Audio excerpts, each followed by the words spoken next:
Buenos días, señoras y señores. Bienvenidos a este recinto que es el Congreso del Estado de Jalisco. El Congreso de Jalisco, en voz del grupo parlamentario de Hagamos y del presidente de la Comisión de Educación, les da la más cordial bienvenida y se complace en recibirlos en este segundo foro sobre evaluación en la educación superior. Bienvenidos. Para iniciar este foro, presento a quienes integran el honorable Presidium. Nos acompañan como ponentes el doctor Pedro Alejandro Flores Crespo.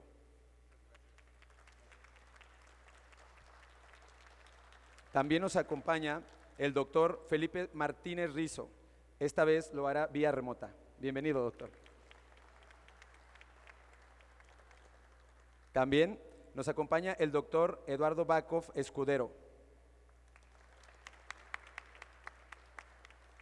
Asimismo, presento a la diputada Mara Nadiezda Robles Villaseñor, coordinadora del grupo parlamentario Hagamos. Y también disculpo al diputado Enrique Velázquez González, presidente de la Comisión de Educación, quien se integrará más tarde a este foro. Del mismo modo, agradecemos especialmente la presencia de diputados, investigadores, académicos, empresarios, sociedad civil e invitados especiales que nos acompañan en este día. Contamos también con la valiosa presencia del maestro Jesús Palafox Yáñez, secretario general del STAUDG. Bienvenido. Nos acompaña en esta mañana el doctor Dante Aro Reyes, defensor de los derechos universitarios. Bienvenido. Nos acompaña también Luis Robles Villaseñor, director de la Escuela Politécnica Matute Remus. Se encuentra con nosotros Ernesto Gutiérrez, presidente de Hagamos. Nos acompaña también el doctor Javier García de Alba, director de la división del CUCBA.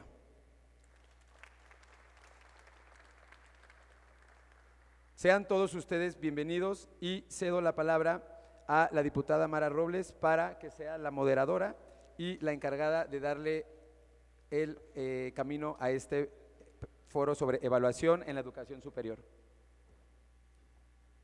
Muchas gracias, gracias querido Eric.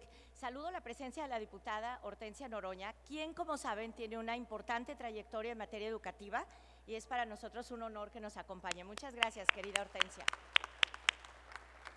También de la doctora Elia Marum, que como todo mundo sabe, es una de nuestras mayores expertas en educación superior, del doctor Luis Aguilar, director de División de Sociales de Coaltos, de Violeta, nuestra queridísima Violeta Sandoval de la Defensoría de los Derechos Universitarios y bueno, allá veo al director, mucho gusto querido director, gracias por acompañarnos. Estamos Alberto Becerra, también nuevo secretario académico del flamante CU Guadalajara. Gracias a todas y a todos por estar aquí. Yo le decía a nuestros ponentes que siempre a estos foros vienen personas muy destacadas que tienen una incidencia directa en nuestro tema. También está Marco, director de la División de Jurídicas de CU-Tonalá y expresidente de la FEU. Muchas gracias a todas y a todos por estar aquí. Bueno, tenemos un tema, queridos Eduardo Bacos, Pedro Flores y queridísimo doctor Martínez Rizo, al cual le agradecemos enormemente el privilegio de acompañarnos en esta sesión. Tenemos que hablar de un tema del que casi no se habla, porque tenemos ya casi 20 años hablando de evaluación en educación básica, con las consecuencias por todos conocidas. La reforma educativa, la mal llamada reforma educativa, la evaluación de la educación, la desaparición de la evaluación de la educación superior, la creación de, más bien no creación porque el doctor Martínez Rizo fue el fundador original del INE, pero digamos que el relanzamiento con autonomía constitucional del Instituto Nacional de Evaluación para la Educación y luego, para decirlo con toda claridad, su terrible defenestración, porque ese órgano realmente representaba tanto por las personalidades que lo integraban como por sus propósitos, pues uno de los mejores momentos de la política educativa de nuestro país. Pero como sea, la discusión sobre la evaluación en la educación básica ha sido pública, notoria, has tenido mitin, marcha, plantón, volanteo, protestas, sindicatos, ha estado, como se dice en política, en el debate público, en la agenda pública. Pero hay otra evaluación de la que casi nunca hemos hablado, que es nada menos que de la evaluación de la educación superior o de la evaluación en la educación superior. Y en ese sentido tenemos que ser valientes y ya tenemos que hablar de ello, porque si bien es cierto que las universidades estamos sometidas a un escrutinio bárbaro a través del Sistema Nacional de Investigadores, a través de los criterios para declarar un posgrado de calidad, a través de PROED, de PROESDE, de PRIDE y de todos los estímulos que los profesores investigadores tenemos que pergeñar para ser acreedores a un salario digno, la verdad es que no hemos logrado que en la conversación pública esté la evaluación de las instituciones de educación superior. Y nosotros decidimos invitar a 3 pesos completos para hablar de este tema, para hacerlo desde una perspectiva absolutamente técnica y académica, para que cuando la discusión llegue a ser política, esta sea de alto nivel y que no lo hagamos a gritos y a sombrerazos, porque realmente las instituciones de educación superior en los últimos años en nuestro país han sufrido un deterioro presupuestal casi sin precedentes, y esto afecta no solo la cobertura, sino la calidad de la educación superior. Quiero aclarar que nunca seremos Club de Toby, y 2 de nuestras invitadas de altísimo nivel no pudieron confirmar, pero que estén segurísimos de que por supuesto que convocamos a colegas, entre otras a la doctora Arcelia Martínez Bordón, y estoy segurísima de que en los siguientes foros pues nuestras colegas van a poder estar aquí. Entonces quiero presentar a Pedro Alejandro Flores Crespo. Él es doctor en Política y Desarrollo por la Universidad de York, es profesor de tiempo completo de la Universidad Autónoma de Querétaro, ha sido profesor visitante en Harvard, es miembro del Sistema Nacional de Investigadores, por supuesto, y recientemente fue admitido como miembro de la Academia Mexicana de las Ciencias. Su producción incluye más de 20 artículos en revistas científicas, 8 libros, y sus temas principales de investigación son el análisis de las políticas educativas y la relación entre educación y desarrollo. Y nada menos, él coordinó las redes temáticas de la asociación que fundó el Premio Nobel de Economía Amartya Sen y la filósofa Martha Nussbaum. Muchas gracias por estar aquí, Pedro. Presento vía remota al doctor Felipe Martínez Rizo. Él es egresado de la Universidad de Lovaina, Bélgica, investigador honorario de la Universidad Autónoma de Aguascalientes, de donde fue rector, miembro del SNI, por supuesto, y de la Academia Mexicana de Ciencias. Justo en 2002, él fundó el Instituto Nacional para la Evaluación de la Educación, el cual dirigió hasta 2008. Ha sido miembro del Consejo de Especialistas de la Secretaría de Educación Pública y del Consejo Nacional de Calidad Educativa de Argentina. El doctor Martínez Rizo tiene más de 60 libros, 148 artículos, 75 capítulos en obras colectivas, 341 ponencias. En 2009 recibió el reconocimiento Pablo Latapí del COMIE, el Consejo Mexicano de Investigación Educativa, y en 2011 fue nombrado doctor honoris causa por la Universidad de Valencia. Si me permiten, todas y todos los que estamos aquí sabemos que el doctor Martínez Rizo es toda una institución en educación en nuestro país y en Iberoamérica. Muchas gracias, doctor. Y les dije que teníamos tercia de ases. El doctor Eduardo Bakov Escudero es doctor en educación por la Universidad Autónoma de Aguascalientes, maestro por la Washington University y egresado de la UNAM, también miembro del SNI. Ha sido investigador de la Universidad Autónoma de Baja California, donde ahora privilegiadamente vive, y ha sido director de pruebas y medición del Instituto Nacional para la Evaluación de la Educación y consejero presidente de la Junta de Gobierno del INE. Actualmente es presidente de Métrica Asociación Civil y pues también ha publicado más de 120 artículos, 30 capítulos, 25 libros en el ámbito educativo. En 2013-2018 fue representante de México en PISA, por todos tan temida y ahora tan huida, y también se ha desempeñado como presidente del Consejo Directivo de Caracol, Centro Científico y Cultural de Ensenada, con lo que ahora está tremendamente apasionado. Así que muchas gracias, Eduardo. por venir acá. Pues sin mayor trámite, le damos la bienvenida a la rectora de CUCBA, la doctora Graciela Gudiño, súper bienvenida. Y sin mayor trámite le pediríamos a Pedro Flores Crespo que nos haga favor de exponer su ponencia que tituló Evaluación, Bien Común y Calidad Universitaria. Adelante.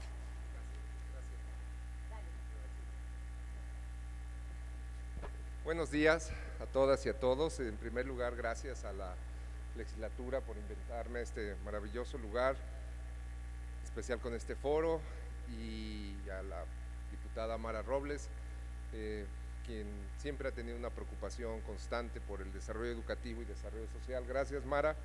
Es un honor además compartir este espacio con el maestro Felipe Martínez Rizo y con Eduardo Barkov, dos artífices de la política de evaluación de este país, generosos colegas y amigos. Un gusto estar aquí. Mi presentación constará de 3 partes. En la primera trataré de ubicar la discusión sobre la evaluación de la educación superior en el contexto actual.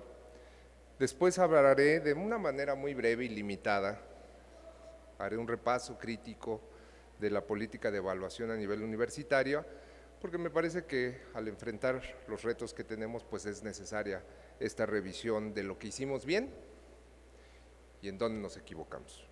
Es importante señalarlo. En tercer lugar, quisiera presentarles algunos resultados de un proyecto sobre medición del bien común en la universidad que hicimos un grupo de colegas y que a mi juicio puede considerarse como un complemento para evaluar lo que hacemos en las universidades.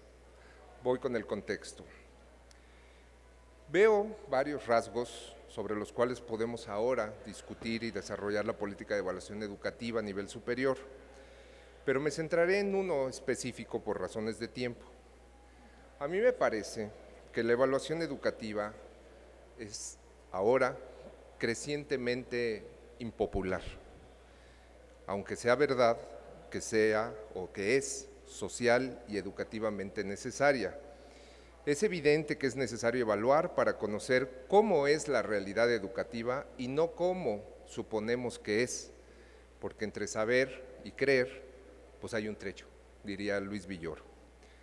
Si aceptamos esta diferencia, evaluar es más cercano a crear conocimiento para saber cómo intervenir en la realidad que simplemente creer que la educación pública en México es buena o mala, o por el simple hecho de sentirlo, o de asomarse por la ventana de una escuela o de una universidad. Al evaluar, construimos conocimiento que sirve para contrarrestar la evidencia de los ojos, diría Amartya Sen. Evaluar es socialmente pertinente porque a medida que los resultados se difunden y bajo la premisa que son válidos y confiables, se despliega la responsabilidad pública sobre la educación, que por cierto, en tiempos de la democracia, fue un discurso que el Instituto Nacional para la Evaluación trató de promover, incluso la Secretaría de Educación. Es decir, con datos confiables hay una posibilidad de que reflexionemos qué papel desempeña cada agente escolar. Y voy a aclarar una cosa, esto no es para culpar al magisterio o al estudiante pobre de sus resultados, sino para reconocer a las personas de una manera amplia, como sugieren Abhijit Banerjee y Esther Duflo en sus trabajos sobre el combate a la pobreza, que les valió, por cierto, el Premio Nobel de Economía en 2019 por su enfoque aplicado y efectivo. Si hay conciencia de lo que podemos realizar en las universidades y en las escuelas, podemos actuar individual y colectivamente para tratar de revertir los malos resultados o para potenciar nuestras innovaciones. Pero si la evaluación genera conocimiento y nos acerca a la realidad de una manera más sistemática, ¿por qué sostengo que la evaluación ahora es cada vez más impopular? Pues precisamente porque nos enseña o nos señala la responsabilidad que cada uno tenemos sobre los asuntos escolares, y esto, a medida que la democracia mengüe, pues no nos va a gustar. Para algunos regímenes, líderes y colegas, es mejor propagar la idea de que nosotros no somos responsables de nada, por tanto, nuestro esfuerzo individual o nuestra agencia humana es poco o nada retribuyente. Dado que todo viene de afuera y es incontrolable, como un hecho social, diría Durkheim, se requiere la figura del redentor que construye el cuento de que es el contexto, el neoliberalismo o algún otro ente abstracto, el responsable absoluto de lo que ocurre en el mundo. Y esta creencia penetra fuertemente en países como México, porque como diría George Bernard Shaw, un escritor irlandés, la gente le tiene miedo a la libertad porque implica responsabilidad. Y aquí es interesante cómo un escritor sabe capturar de una manera más nítida las contradicciones de la humanidad, de los seres humanos. Pero vuelvo al punto, al negar la capacidad de agencia o libertad individual que cada uno de nosotros poseemos, la mejor salida es la reivindicación que ahora se ha tornado falsa e irresponsable. Hay que acabar con la prueba Comipens porque excluye.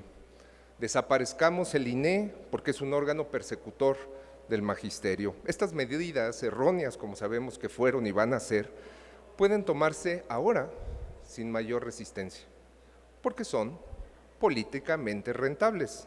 Y estamos en el tiempo, a mi ver, de los príncipes irresolutos, diría Machiavelli, es decir, de personajes calculadores y utilitaristas que estiman sus beneficios propios a costa ahora de perder datos e información valiosa de las estadísticas nacionales e internacionales. Lo que importa, lo que le importa a esta autoridad es mantener el poder, el control sobre los agentes escolares y actores educativos, no la creación de un sistema de información robusto que ilumine de mejor manera la realidad y los caminos distintos por donde hay que transitar hacia el cambio educativo. Con la democracia, el papel de la evaluación era generar información, indicadores, evidencia de alta calidad, dirían algunos especialistas, que a cualquier posmoderno se le pondría los pelos de punta si alguien hablara de evidencia de alta calidad. Y esto era necesario para comprender mejor dónde estaban los problemas y así intervenir el mundo de las escuelas y el sistema educativo. En cambio, con el régimen híbrido, como el que ahora estamos construyendo, incluso algunos autores asentados precisamente aquí en Guadalajara, politólogos hablan de una autocracia electoral, pues la evaluación educativa se torna cada vez más impopular porque, como dije anteriormente, resalta la responsabilidad individual y colectiva que todos tenemos y además desvela los resultados de malas políticas y programas.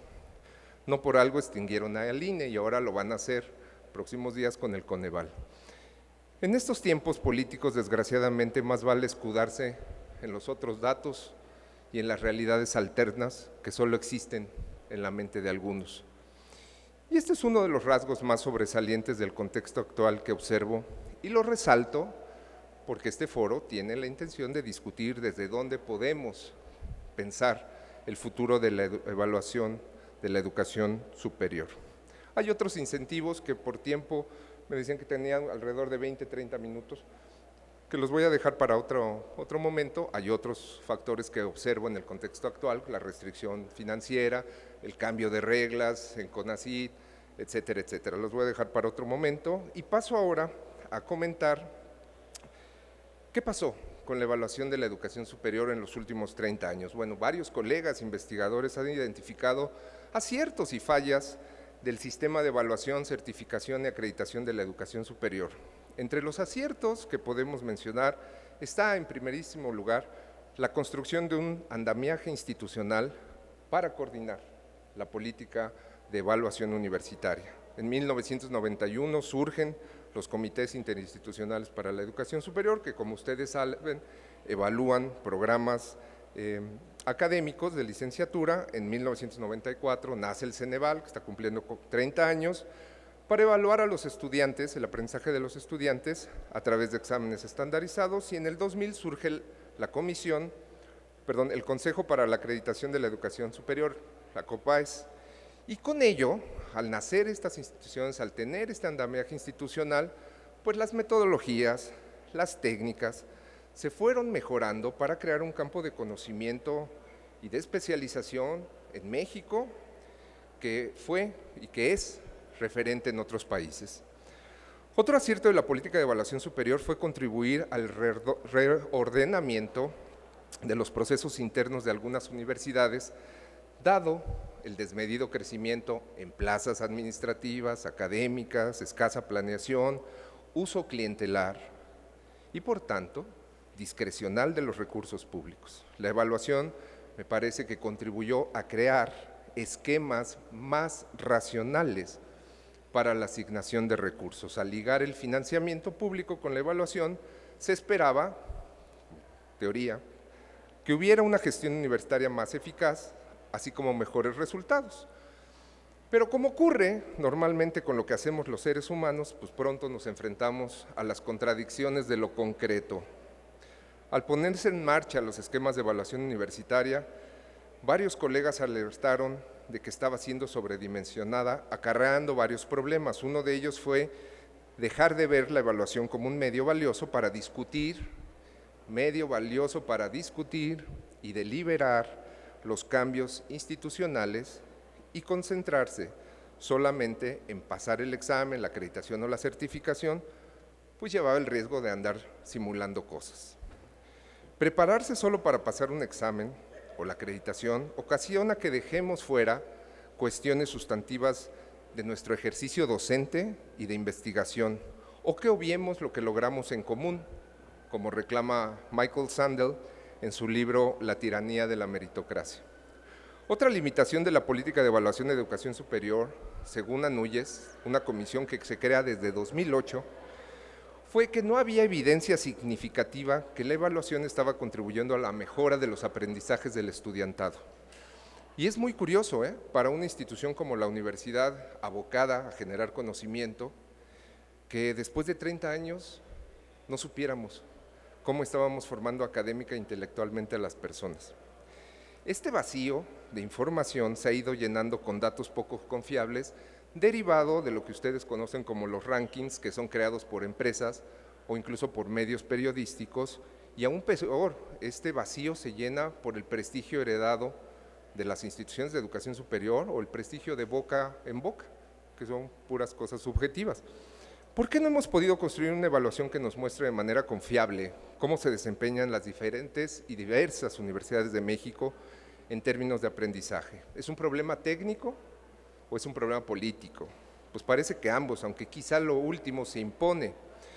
Y cuento una historia rapidísima al respecto. Hace poco, el informe de la OSD titulado Enseña la educación superior a pensar críticamente a los estudiantes, Barbara Eichinger, exdirectora de educación de ese organismo, narra que desde 2006 se pensó en hacer una evaluación que midiera los resultados del aprendizaje universitario, y así surgió el proyecto AELO, que se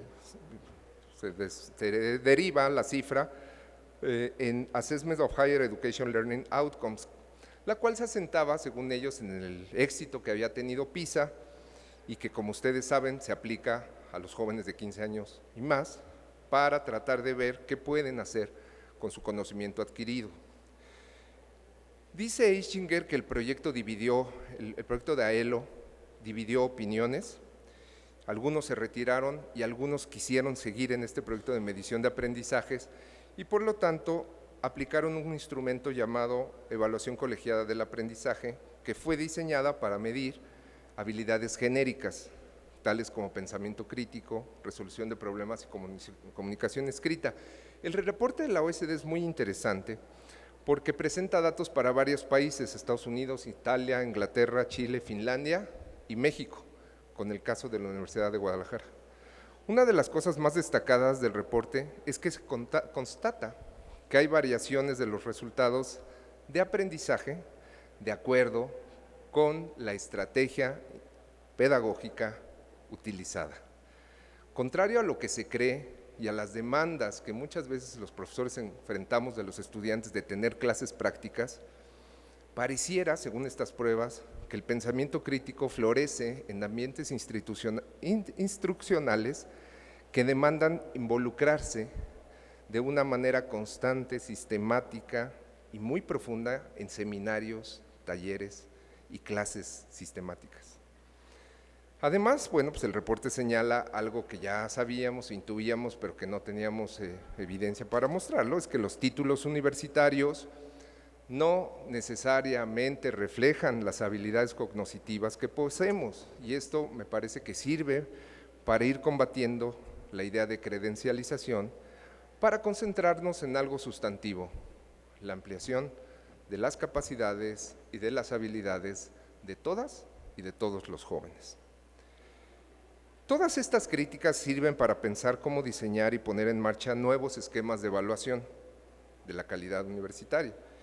Y con este propósito, a continuación les voy a presentar una propuesta conceptual y de resultados de un proyecto para medir el bien común en la universidad que centra su atención en dimensiones más allá de los insumos o de la matriz insumo-producto, el prestigio heredado, los rankings, el bien común, una medida complementaria de la calidad.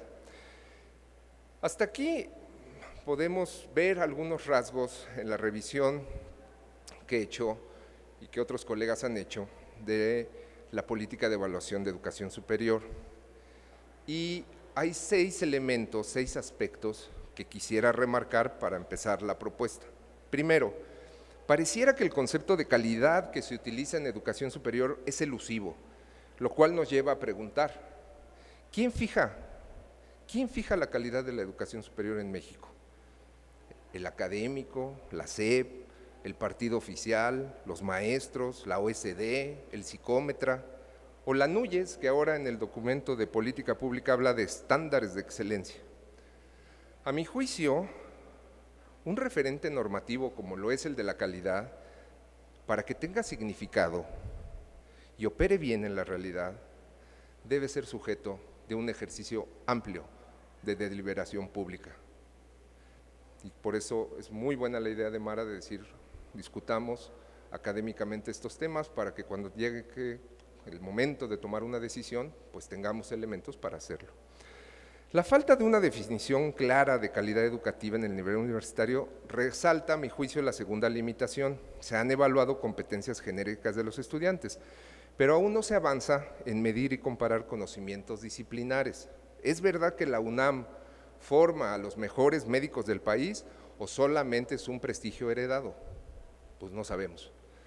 Tercera limitación, con las nociones actuales de calidad no se ha podido capturar el nivel de aprendizaje de manera integral.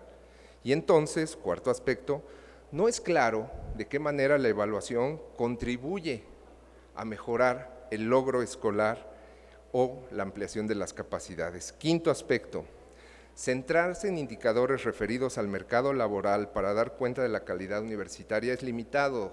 La OSD ya se dio cuenta que son medidas indirectas y que ponerle mucho peso a los salarios de los egresados universitarios realmente no refleja lo que hacen las universidades, porque los mercados laborales en México están fragmentados y nada se basa en el mérito, desafortunadamente, en nuestro país. Sexto, la evaluación educativa en general se centra más en los resultados, que en los procesos. Y con base en esta crítica, en 2022, un grupo de investigadores auspiciados por el Instituto Promotor del Bien Común de la Universidad Popular Autónoma del Estado de Puebla, la UPAEP, pues nos dimos a la tarea de medir el bien común en 9 universidades públicas y privadas de Querétaro y Puebla. Por Puebla participó la propia UPAEP y por Querétaro la Marista, la Universidad Mondragón, la Anáhuac, la UNIVA, las Tecnológicas de Querétaro, de San Juan del Río, así como la Politécnica y mi universidad, la Autónoma de Querétaro, es decir, 4 universidades públicas y 5 particulares. ¿Qué hallamos? Bueno, lo primero que hallamos fue una dificultad para operacionalizar el concepto de bien común, como una alternativa, como un complemento a esta noción de calidad universitaria. El bien común, como ustedes pueden constatar en los documentos de la UNESCO de por ahí de 2015, me parece, ha sido utilizado para contraponerlo a la noción del bien privado o de mercancía, o también lo han contrapuesto a la idea de bien público, cuya generación y distribución, en el caso del primero, pues de bien privado, pues depende de los negocios, y en el caso del segundo, depende de los gobiernos. El bien común, en cambio, tiene una naturaleza relacional y organizacional y no se origina o distribuye solamente por la vía gubernamental, sino a partir de la acción individual y colectiva de los miembros de una comunidad. De acuerdo con la Enciclopedia Stanford de Filosofía, el bien común son aquellas disposiciones, facilities, es el término que usa en inglés Stanford, que los miembros de una comunidad construyen para realizar alguna tarea u obligación, fíjense ustedes, que ellos mismos fijan para cumplir los intereses que tienen en común. De hecho, algunos conceptos de bien común dice es una comunidad política, porque ellos mismos fijan los fines por los cuales ellos van a operar. Esta noción abstracta, como cualquier concepto lo es, está muy bien ilustrada en un libro que se llama El gobierno de los bienes comunes, la evolución de instituciones de acción colectiva, de Elinor Ostrom, que fue la primera mujer en ganar el premio Nobel de Economía. Y ahí Ostrom muestra cómo un grupo de pescadores y pastores pueden fijar ellos mismos las reglas de cooperación para organizarse y explotar los recursos naturales a su alrededor, pues los pescadores, los pececitos, los pastores, donde iban a pastar las ovejitas, y así pues sobrevivir y cumplir sus fines sociales que ellos mismos fijaban. Entonces, esto mostró en algún momento de los 90s que la cooperación en pos de un beneficio común sí es posible. Y esto le dio un giro a la teoría económica dominante. El gobierno de los bienes comunes depende, dice Ostrom, de los miembros de la comunidad y no necesariamente del gobierno ni del mercado. Además, implica aspectos que el utilitarismo, los fundamentos de la teoría económica dominante, pues son rechazados bajo la idea del bien común. Ahora se habla, cuando hablamos de bien común, de aspectos como la confianza, la reciprocidad y la reputación de los actores. Entonces, cuando hablamos de bien común, nos referimos a un esquema relacional entre personas que se reúnen bajo ciertos valores más allá del beneficio propio y en torno a un objetivo para cooperar, como dice Matías Nebel, de manera productiva. La generación de conocimiento y de saber es una de estas actividades. En 2007, Charlotte Hess y la misma Ostrom hicieron notar que el conocimiento puede ser visto como un bien común y construyen un argumento muy sugestivo. Ahí les va. Contrario a otros bienes públicos cuya naturaleza es sustractiva, es decir, entre más se usa por una persona, más se reducen los beneficios para los otros, con el saber y el conocimiento ocurre lo contrario. Mientras más personas comparten ese recurso, el conocimiento, ese conocimiento visto como bien común crece, y no solamente eso, sino que se mejora al discutir, al confrontarnos intelectual y libremente. Hacemos avanzar el conocimiento entre más personas lo consumimos, y esta es una característica primordial que me parece que hay que tomar en cuenta cuando hablamos de educación o de conocimiento como bien común. Y si esto es así, pues remarca una función central de las universidades. No obstante, ustedes dirán, pues sí, pero ¿y ahora cómo lo observamos en la universidad? ¿Cómo lo medimos a escala nacional? Bueno, y aquí va la propuesta, miren. Si el bien común se genera por las relaciones de los miembros de una comunidad, pues centrémonos en dos planos internos de la universidad: la relación educativa y la relación de investigación que establecen docentes, trabajadores y estudiantes. A partir de ahí, lo que hicimos en este proyecto fue mandar cuestionarios a muestras representativas en 5 dimensiones: agencia, estabilidad, gobernanza, equidad de los recursos, que es más, en un sentido más literal al término de fairness en inglés, lo de equidad o justicia, calidad educativa, con las cuales construimos nuestras relaciones dentro de la universidad. Supusimos que la combinación de estas 5 dimensiones podría indicar la calidad de las relaciones educativa y de investigación, que a su vez refiere a la calidad de los procesos con que operan las universidades. Entonces, esa fue a grandes rasgos la propuesta. Me queda poco tiempo para seguirles explicando, pero quisiera mencionar al menos 3 aspectos, 3 hallazgos del proyecto. Primero, al hacer los cálculos y las pruebas respectivas, estadísticas, pudimos identificar que por ejemplo, la Universidad Autónoma de Querétaro, aunque tenga insumos de investigación muy destacados y los resultados sean más prominentes, más productividad, más artículos en revistas indizadas, más SNIs, etcétera, etcétera, la medida de bien común global, comparado con las otras instituciones, es menor en mi universidad. Es decir, hay algo entre nuestras relaciones cotidianas que pareciera que no están reflejando que tenemos un nivel de bien común tan alto como las otras instituciones. Segundo hallazgo, pues, al centrarnos no solamente en los resultados, pudimos detectar cosas particulares de los procesos de enseñanza-aprendizaje, que como ustedes saben, sobre este dimensión hay pocos indicadores. Y uno de ellos es que al estudiar por largos periodos, la libertad de los jóvenes para compatibilizarlo con otras actividades se restringe. 60% de los jóvenes que contestaron respondieron que el ritmo de la carrera no les permite tener un equilibrio entre estudios y vida personal, ¿no? Y eso va hacia adentro de los procesos, no solamente va a decir, pues ya salió muy bien el estudiante, tiene muy buenas calificaciones, pues sí, pero ya le arruinamos la vida, ¿no? Ya no pudo compatibilizar con otras cosas, ¿no? No es porque los resultados no sean importantes, pero los procesos, insisto, sí cuentan.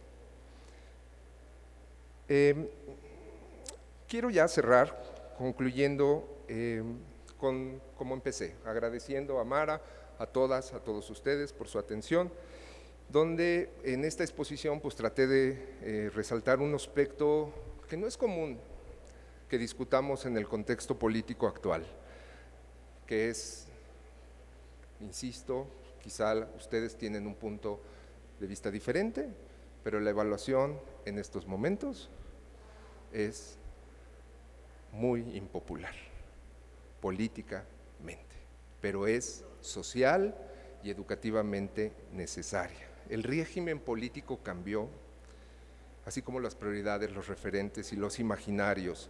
Obviarlo y actuar igual que hace 10, 20, 30 años nos va a llevar, a mi juicio, a cometer más errores de los que ya hemos registrado. Y creo que las universidades, las legislaturas, tienen la sabia virtud de conocer el tiempo, dónde estamos ubicados actualmente y qué estamos enfrentando, para poder, con imaginación, dar respuesta a ello. Evaluar los procesos, al igual que la relación entre los insumos y los productos, puede llevarnos, ese es el argumento central de lo que les vengo a platicar aquí, a comprender mejor lo que hacemos hacia adentro de las universidades. Más y mejor información es necesaria para dar cuenta de lo que aquí he llamado como bien común, que refiere, repito, a un esquema relacional que todas y todos construimos y del cual todos somos responsables y también, hasta ahorita, libres de modificarlo en beneficio de la colectividad y no solamente de unos cuantos. Muchísimas gracias por su atención.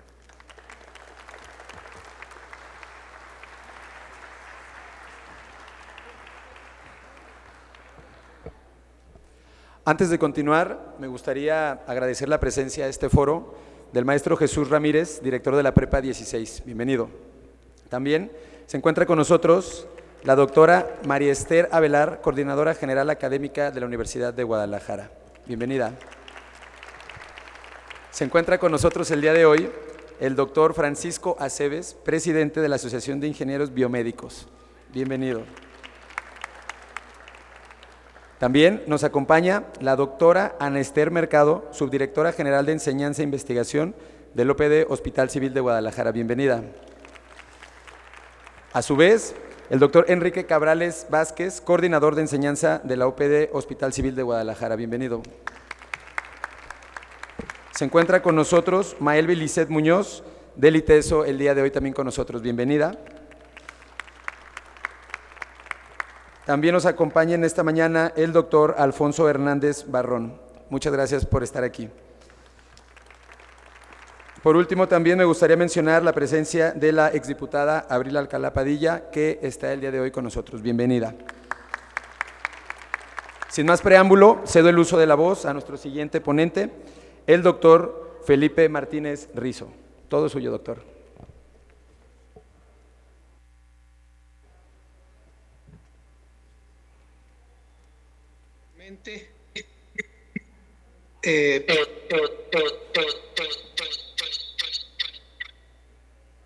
A ver si se va arreglando el sonido.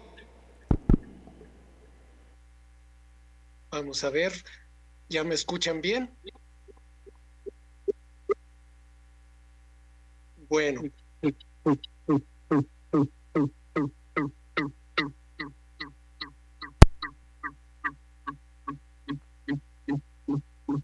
Yo escucho acá un sonido raro. No sé si me escuchan bien, si me pudieran confirmar.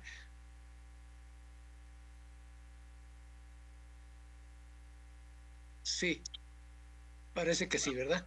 Bueno, pues yo también quiero comenzar agradeciendo.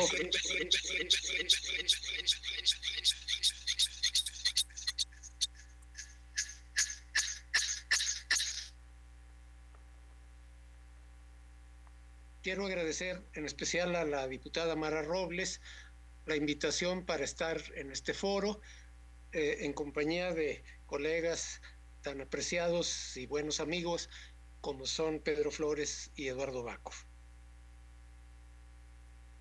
Atendiendo las indicaciones que recibí cuando me invitaron, yo voy a enfocar mi presentación a la evaluación del aprendizaje en aula, o sea, un enfoque micro, diferente, complementario del enfoque macro que consiste en la evaluación de instituciones o de sistemas de educación superior. La diputada Robles, cuando comenzamos este foro, señaló que la evaluación en educación básica pues es algo que se ha discutido mucho desde hace ya algún tiempo, y no así la educación superior, aunque de hecho la evaluación de la educación superior en el sentido de evaluación de sistemas y de instituciones es anterior. Empezó de hecho desde los años 90, cuando se crearon los comités de pares, el Ceneval, las agencias acreditadoras que se agruparon en el COPAES, los mecanismos de evaluación de la NUYES, de la FIMPES, y también, desde luego, las evaluaciones de posgrados del CONACYT. Y aunque esos sistemas de evaluación yo creo que ya necesitan cambios muy importantes, porque ya pues tienen más de 30 años y yo creo que tienen mucho que mejorar. Yo creo que también hicieron aportaciones importantes en su momento. Yo creo que contribuyeron a una mejora muy importante de muchas universidades públicas en una forma que las personas muy jóvenes no tienen idea. Los menos jóvenes recordamos la situación de las universidades públicas en la década de los 70, que era francamente muy mala.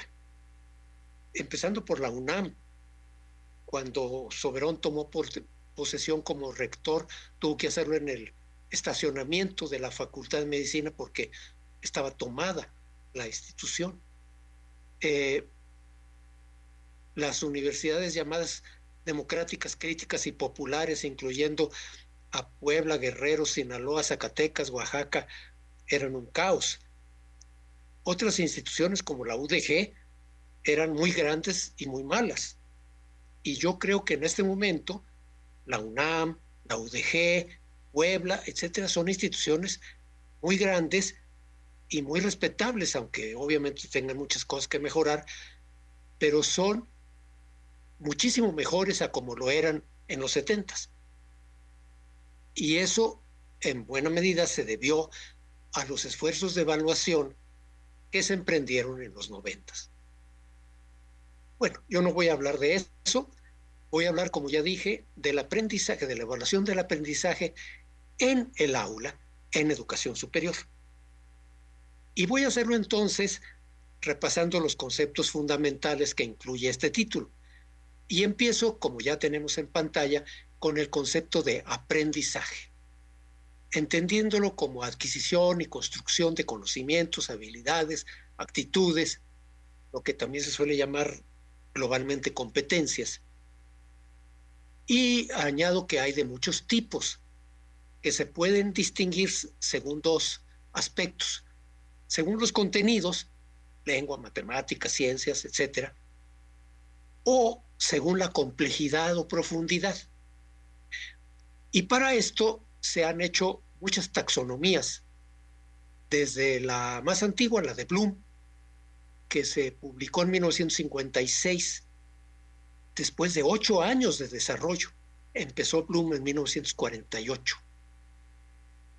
Y ahora hay cientos de taxonomías, muy especializadas, muy generales, de todo tipo, pero que tienen como elemento común, como fundamental, la distinción de aprendizaje más superficial o más profundo. En lo que sigue voy a utilizar un ejemplo de una taxonomía de 5 niveles, en la que el nivel más simple es de solo memorización o mecanización. El segundo nivel ya incluye la comprensión de ideas sueltas, de ideas particulares. El tercer nivel de razonamiento, que ya implica conectar ideas, argumentar, analizar, sintetizar, inferir. El cuarto nivel, que incluye ejecución, llevar a la práctica, aplicar, hacer cosas. Y el quinto nivel, el más amplio, el más alto, de creación, de producción original, no solamente de producción repetitiva, sino de producción creativa original. Y añado en la última frase de esta imagen que en educación superior siempre tenemos que aspirar a tener por lo menos los niveles 3, 4 y 5. Los niveles 1 y 2, que obviamente se presuponen, no son niveles que constituyan objetivos adecuados para programas de educación superior. Tenemos que llegar por lo menos a nivel 3, 4 y 5. Vamos a la siguiente imagen, por favor. El segundo concepto, evaluación. Defino evaluación como el juicio de valor que resulta de contrastar una realidad observada con un criterio normativo. Y añado que si no hay juicio de valor, no hay evaluación. Y digo que un juicio de valor, hacer un juicio de valor, supone medir bien lo que se evaluará, definir un criterio como referente para decidir si lo que se observó, midió, es adecuado o no, contrastar el resultado de la observación, medición con el referente y llegar al juicio de valor en términos de mejor o peor, bueno, malo o regular. Vamos a la siguiente imagen, que es el concepto de medición. Si he dicho que evaluar implica medir, pues hay que entender qué es medir. Hay una vieja definición que dice que medir es cuantificar, es poner números a ciertas realidades. Y luego se añadió poner números según ciertas reglas. Y también desde mediados del siglo pasado, se definieron 3 o 4 niveles de medición. Los que han visto algo de esto recordarán el nivel nominal, el nivel ordinal y el nivel de intervalo o de razón, que englobo en el concepto de nivel cardinal. Entonces, ¿qué es medir? Depende de qué nivel estemos hablando. Medir nominalmente, la medición nominal, quiere decir asignar un nombre o un número que no tiene significado cuantitativo, o sea, clasificar. Medir ordinalmente, la medición ordinal, implica formar de mayor a menor o al revés y dar un número ordinal primero, segundo, tercero, a sujetos que se comparan entre sí sin saber la distancia que separa a uno de otro. O sea, la medición ordinal es ordenar o, si se quiere, medir cualitativamente. La medición cardinal de intervalo o de razón, por último, es comparar a los sujetos con una unidad estándar, metro, kilo, segundo, y dar un número cardinal, 1, 2, 3, en términos de unidades estándar, 1 metro, 2 kilos, 3 segundos. Y esto permite ordenar, pero además saber qué distancia separa a un sujeto de otro. Y esto es lo que consideramos medir estrictamente o medir cuantitativamente. En la siguiente imagen vamos a ver los ejemplos, subrayando qué relación tienen los niveles de medición con la posibilidad de llegar a un juicio de valor.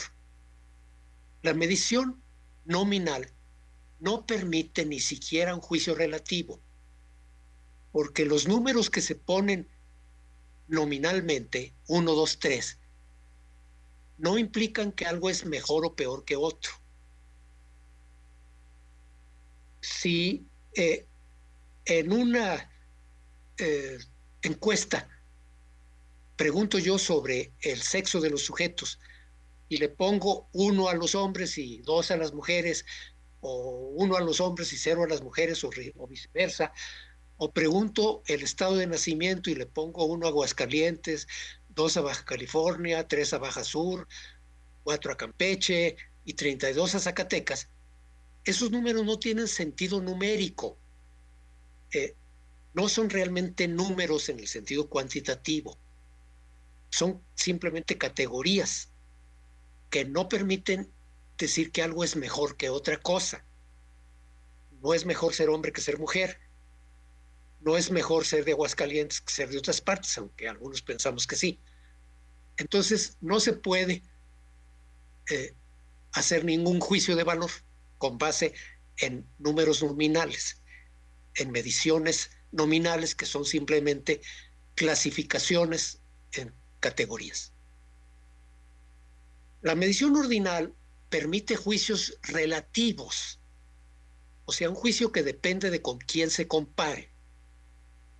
Quedar en último lugar en la final de los 100 metros planos en los Juegos Olímpicos es buenísimo, aunque sea menos bueno que los otros que llegaron antes.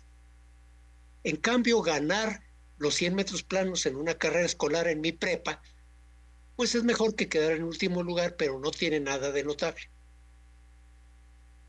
Entonces son juicios relativos que depende con quién me compare. La medición cardinal permite juicios absolutos.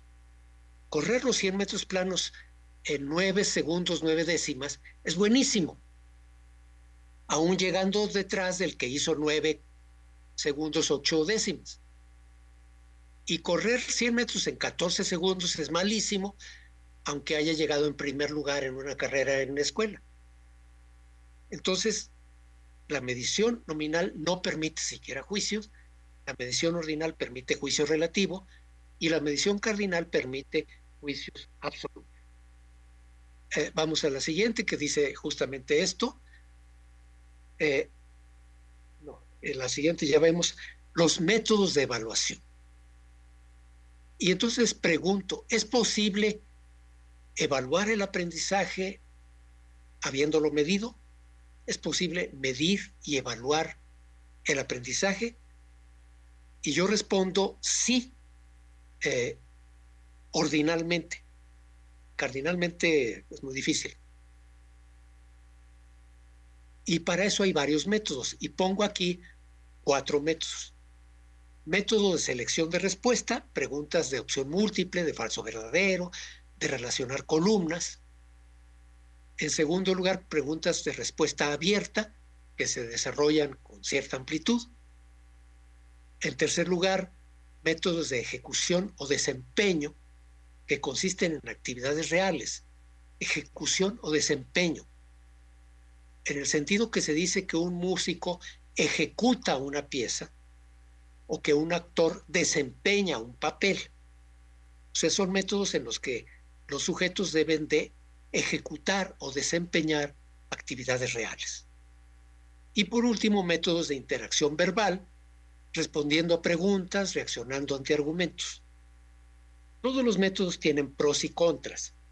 Unos requieren mucho tiempo para prepararlos, pero son fáciles de corregir, como los de preguntas de opción múltiple. Otros al revés, son fáciles de elaborar, pero requieren mucho tiempo para corregir, como los de respuesta abierta. Vamos a la siguiente imagen, por favor. En las siguientes imágenes voy a ejemplificar esto poniendo lo que yo creo que debería ser la manera de evaluar ciertas metas de aprendizaje muy características en algunas carreras universitarias. Desde ahora añado, aunque voy a regresar sobre esto al final, que en todas las carreras universitarias, obviamente, también hay necesidad de aprender cosas teóricas, de aprender elementos básicos que luego se van a poner en práctica en cosas más aplicadas. Y esos conocimientos teóricos o básicos se deben evaluar también y se pueden evaluar con otros métodos. Pero ahorita me voy a fijar en las metas de aprendizaje más ambiciosas, más altas de ciertas carreras. Las metas que se deben de haber conseguido al final de una carrera. Y indico qué métodos de evaluación serían adecuados para ciertas metas. Empiezo con el caso de metas de ejecución que suponen ser evaluadas con métodos de ejecución. Y digo que carreras como medicina, odontología, enfermería, veterinaria, psicología clínica, buscan formar egresados que dominen ciertas disciplinas básicas. En medicina se habla de morfo, fisio, farma, morfología o anatomía, fisiología y farmacología, pero además que puedan hacer prácticas clínicas complejas. Todos esos médicos, odontólogos, enfermeros, veterinarios, psicólogos clínicos, tienen que ser capaces de diagnosticar, de interrogar a un paciente, de auscultarlo, de pedir e interpretar ciertos análisis de laboratorio para llegar a un diagnóstico y prescribir un tratamiento.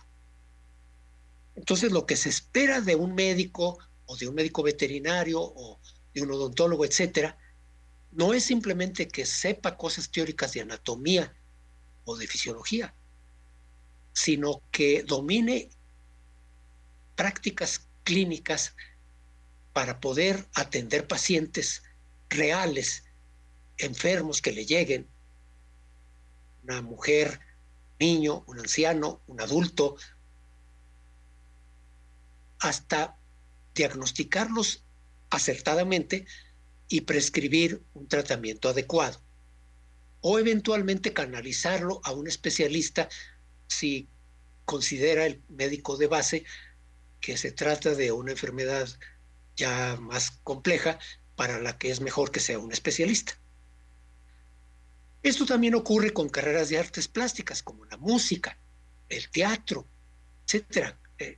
De un egresado de una carrera de música, de violín o de piano o de dirección de orquesta, no se espera simplemente que sepa teoría musical, armonía,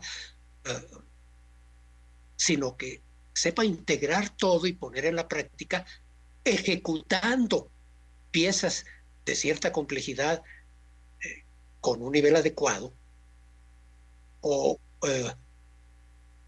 en el caso de artes dramáticas, actuando ciertos papeles, etcétera. Y en todos estos casos son fundamentales evaluaciones de ejecución o desempeño en las que los evaluantes demuestren su competencia en la práctica. Y de hecho, en la evaluación final de un alumno de medicina que quiere graduarse, no es o no debería ser una tesis. No, no, no, nada de tesis. Tiene que ser, a ver, aquí tiene usted unos enfermos reales, un niño, una señora embarazada, un adulto, un anciano. ¿Tienen algo? A ver, interróguelo, auscúltelo, pida análisis, interprételos, haga un diagnóstico y prescriba un tratamiento. Y vamos a ver cómo lo hace. Siempre he considerado, y así lo conseguimos en mi universidad hace muchos años, suprimir el requisito de hacer una tesis como el requisito único y obligatorio para cualquier carrera. Solo lo dejamos para algunas carreras, como veremos después. Pero carreras como estas no tienen que terminar haciendo una tesis, sino demostrando su competencia en la práctica clínica.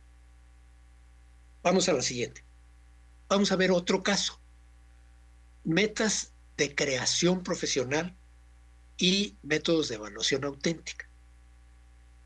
Las ingenierías, todas las ingenierías, sea ingeniería civil, ingeniería mecánica, eléctrica, química, y carreras como administración, contaduría, arquitectura, forman personas que sean capaces de productos originales complejos de nivel profesional, como diseñar y conducir procesos de producción, planear y construir edificios, puentes, presas, gestionar empresas, manejar finanzas.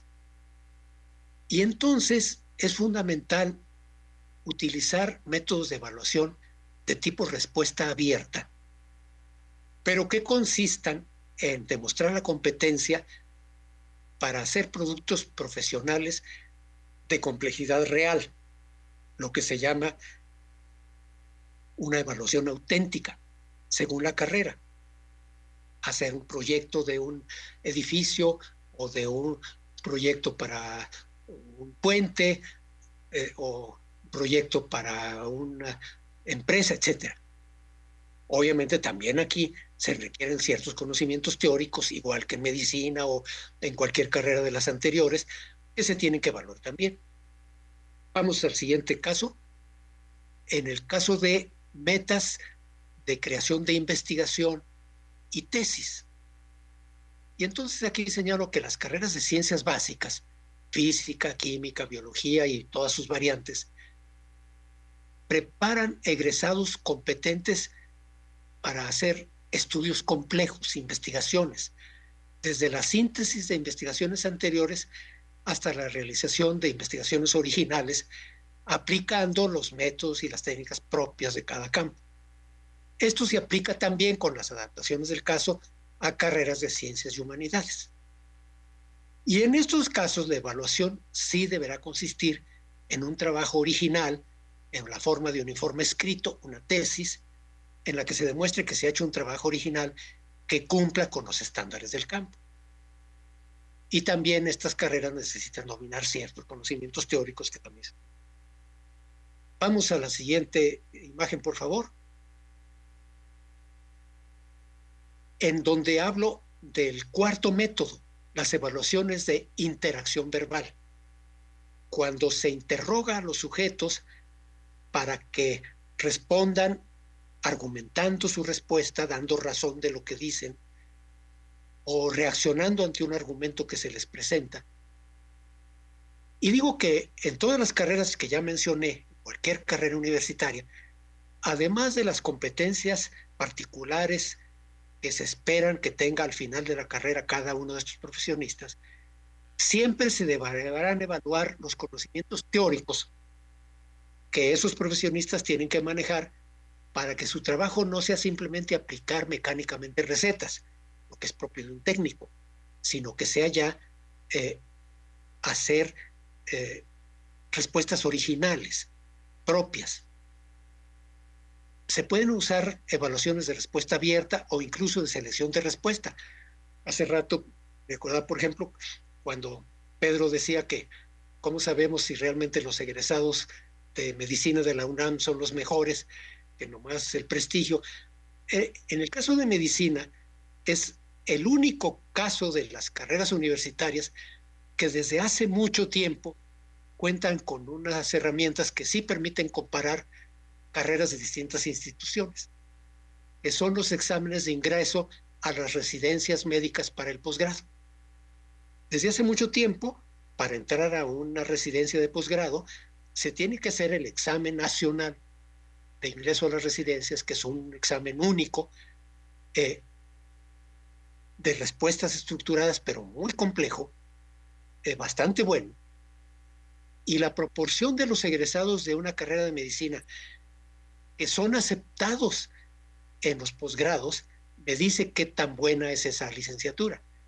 Y entonces, pues, entre las gentes que están en las escuelas de medicina, se sabe desde hace mucho que, por ejemplo, la carrera de medicina de la Universidad Autónoma de San Luis Potosí es muy prestigiada, que entre las carreras de universidades públicas también son prestigiadas, ciertamente las de la UNAM, también la de Aguascalientes, la de Yucatán, y entre las privadas, la Salle, el Tecnológico de Monterrey, etcétera, con base en la proporción de sus egresados que son aceptados para las residencias en hospitales para posgrados de medicina. Entonces se pueden usar evaluaciones de respuesta abierta o incluso de selección de respuesta, pero siempre lo mejor es complementar con evaluaciones de interacción verbal.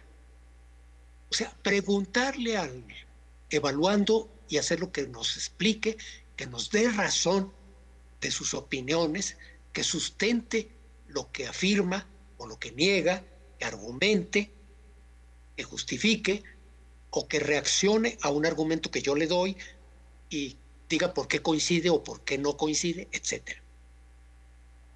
Y es de esa manera evitamos estar midiendo solamente memorización o comprensión de ideas sueltas. O sea, los dos primeros niveles de la taxonomía que estoy utilizando, que no deben ser manejados como niveles deseables, óptimos para ninguna carrera universitaria. Tiene que estar por lo menos en el nivel 3, que ya es comprensión de ideas complejas que relacionen unas con otras, que argumentan, que articulan, que infieren, que analizan, que sintetizan. Vamos a la siguiente, por favor, y creo que ya voy a terminar. Evaluación y calificación. Estos métodos que acabamos de ver, de respuesta predeterminada, de respuesta abierta, de ejecución o de interacción verbal, llevan o pueden llevar a una calificación. Se puede evaluar para aprobar o reprobar a un sujeto si cumple o no con lo estipulado, la evaluación que se llama sumativa, o bien se puede evaluar para informar sobre qué se ha logrado y lo que falta, la evaluación formativa. Quienes han seguido un poco mi trabajo saben que yo defiendo a capa y espada que en educación básica la evaluación tiene que ser eminentemente formativa, que no se debe reprobar a nadie en primaria ni en secundaria. Pero en educación superior sí. En educación superior también la evaluación sumativa es fundamental. En educación básica no, porque necesitamos que todos los chicos terminen la educación básica, que por lo menos terminen secundaria cuando van a llegar a los 15 años, aunque no sepan todo lo que quisiéramos que supieran, porque si los reprobamos antes, desertan, y ya sabemos a dónde se van, a la calle, y ya sabemos qué aprenden, lo que no queremos que aprendan,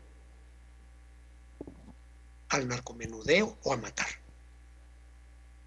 Queremos que acaben por lo menos la secundaria, aunque no sepan muy bien matemáticas, etcétera, pero que por lo menos sean muchachos sanos, que sepan respetar a los demás y hacerse respetar, que sepan convivir, que sepan ser incluyentes, etcétera. Pero en cambio en educación superior no. Si un muchacho no sabe anatomía y me dice, es que yo soy de una familia muy pobre, yo le tengo que decir, bueno, eso es algo importante y tenemos que apoyarte. Pero si no sabes anatomía, no pasas y no te vamos a graduar de medicina. Porque a diferencia de lo que pasa en educación básica, no necesitamos que todos los mexicanos por lo menos terminen secundaria. No necesitamos que todos los mexicanos sean médicos o cardiólogos. Necesitamos un cierto número de médicos o de cardiólogos, no muchos, pero buenos, porque un médico malo o un cardiólogo malo va a dañar, va a matar. Entonces, en educación superior, la evaluación también tiene que ser sumativa. Y para eso tiene que llevar a una calificación. Y lo usual es que plasmemos nuestra evaluación en un número cardinal de 0 a 10, inclusive con decimales, 9.5, 8.7, arriba de 0.5 sube, etcétera, dando la impresión de que es algo muy preciso, que es una medición cardinal muy buena. Y no es cierto. Esos numeritos llegamos a ellos de una manera muy mala, muy al tantiómetro.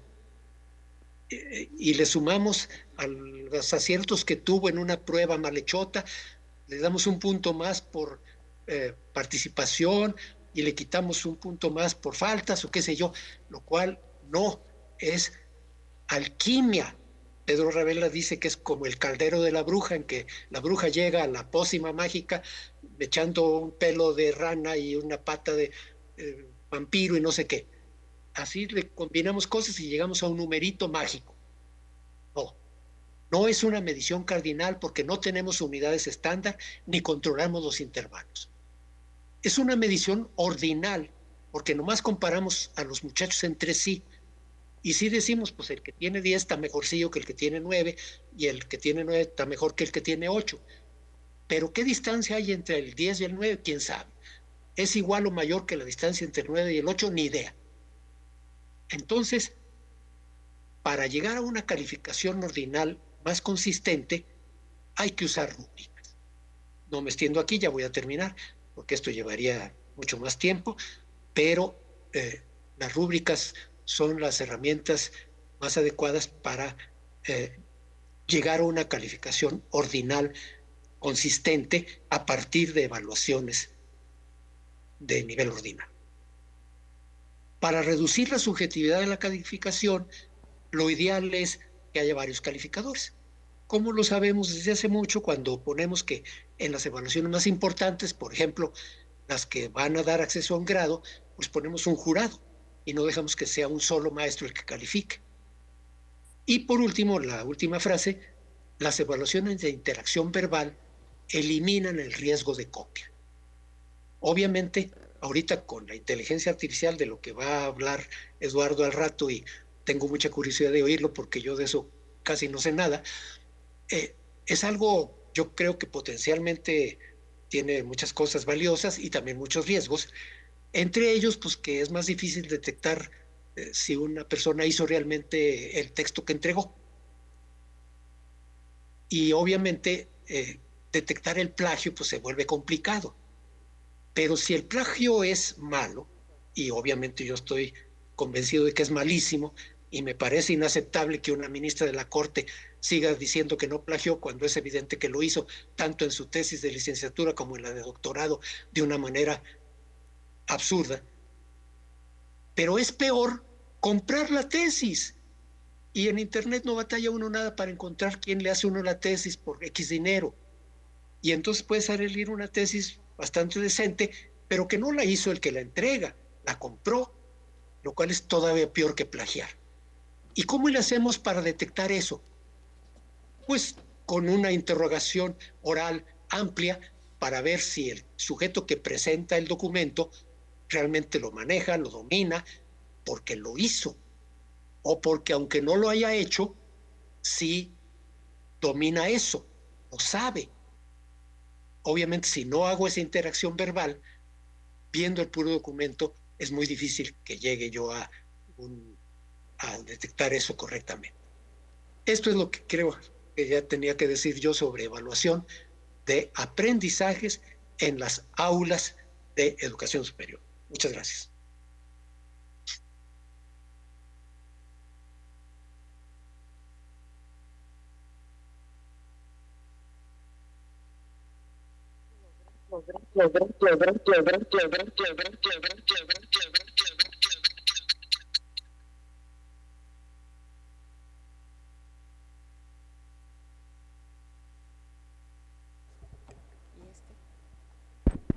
Ahí está. Muchísimas gracias, doctor Martínez Rizo, y yo quiero caer en la provocación que nos lanzó, porque justamente cuando usted dijo que se decía que los médicos de la UNAM eran los mejores, fue justo cuando el doctor Cabrales se levantó a tomar una llamada seguramente de alguien a quien va a tener que operar. Y este doctor, pues es uno de los cirujanos oncólogos más importantes del país y egresado de la Universidad de Guadalajara. Quiero decirles que cruentas batallas se dan al interior de nuestra propia universidad para saber quién gana más lugares en el examen nacional de residencias médicas y en cuartos reivindicábamos que le ganábamos al Centro Universitario de Ciencias de la Salud, y la doctora Ana Mercado aquí lo niega contundentemente, y el doctor Jaime Andrade nos decía que de ninguna manera. Y ahora que ella está cosechando todos esos reconocimientos en los rankings mundiales del hospital, pues menos lo va a aceptar. Pero claro, habría que debatir con qué modelo educativo efectivamente, qué clase de médicos estamos formando. Así que no, hombre, maestro, por eso dije que teníamos que hacer esta discusión exactamente como ustedes lo están planteando. Primero los cimientos académicos para que cuando discutamos en qué decimos que somos los mejores, sepamos si eso fue nominal, ordinal, cardinal. Así que muy buena provocación. Y bueno, primero todo el mundo había relajado cuando usted dijo que no hay que reprobar en básica, pero dijo, en educación superior, sí. Y más vale que los veterinarios y los médicos sepan diagnosticar y tratar a un paciente. Pero yo diría que la doctora Davidova diría, no, pero también los ingenieros y los biomédicos, más vale que no se les caiga el puente y que potabilicen el agua, pero hoy no vamos a hablar de eso. En fin, entonces, ahora sí me toca darle la bienvenida a nuestro compañero Enrique Velázquez, presidente de la Comisión de Educación, Cultura, Juventud y Deporte de este Congreso. Muchas gracias. Que por cierto, Quique estaba evaluando, ya nos contará con qué criterios va a evaluar a los próximos jueces y magistrados. Bueno, sin más trámite, Eduardo Bakov, es tu turno. Adelante.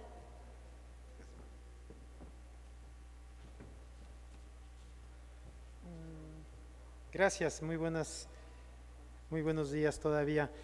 Pues es un placer estar en Jalisco, la verdad. Guadalajara es una preciosa ciudad.